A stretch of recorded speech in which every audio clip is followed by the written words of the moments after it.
Assalamualaikum warahmatullahi wabarakatuh. Saya dari kelompok keempat akan membahas pengaruh kebijakan kerja paksa. Apa yang dimaksud kerja paksa dan kapan terjadinya? Kerja paksa atau wajib kerja adalah semua pekerjaan atau jasa yang dipaksakan pada setiap orang dengan ancaman hukuman apapun dikarenakan orang tersebut tidak menyediakan diri secara sukarela. Terjadinya tanam paksa pada tahun 1809, Gubernur Hindia Belanda bernama Marsekal Herman William Daendels membangun jalan raya pos atau jalan yang membentang di sepanjang 1000 km, mulai dari Anyer hingga Penarukan. Assalamualaikum warahmatullahi wabarakatuh. Saya akan membahas tentang proyek kerja paksa Belanda beserta lokasi tempatnya.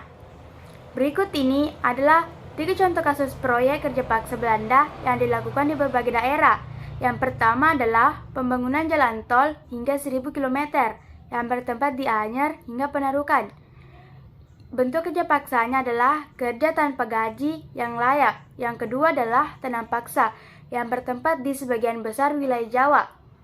Bentuk kerja paksanya menanam berbagai komoditas ekspor seperti lada, kopi, kelapa, dan cengkih. Yang ketiga adalah pangkalan armada yang bertempat di ujung kulon.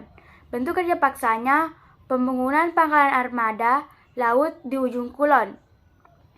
Adapun tujuan dari kerja paksa adalah mempekerjakan sumber daya manusia di tanah jajahan untuk kepentingan penguasa kolonial. Assalamualaikum warahmatullahi wabarakatuh. Saya akan membacakan dampak positif dan negatif dari kerja paksa. Dampak positifnya yaitu 1.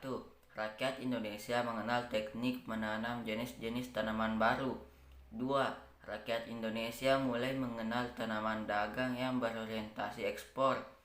Dan dampak negatifnya yaitu kemiskinan serta penderitaan fisik dan mental yang berkepanjangan. 2. Beban pajak yang berat. 3. Pertanian khususnya padi banyak mengalami kegagalan panen.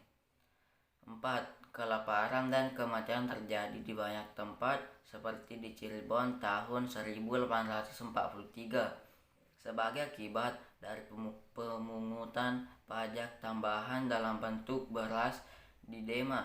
Itulah dampak positif dan negatif dari kerja paksa. Sekian dari kelompok 4. Assalamualaikum warahmatullahi wabarakatuh.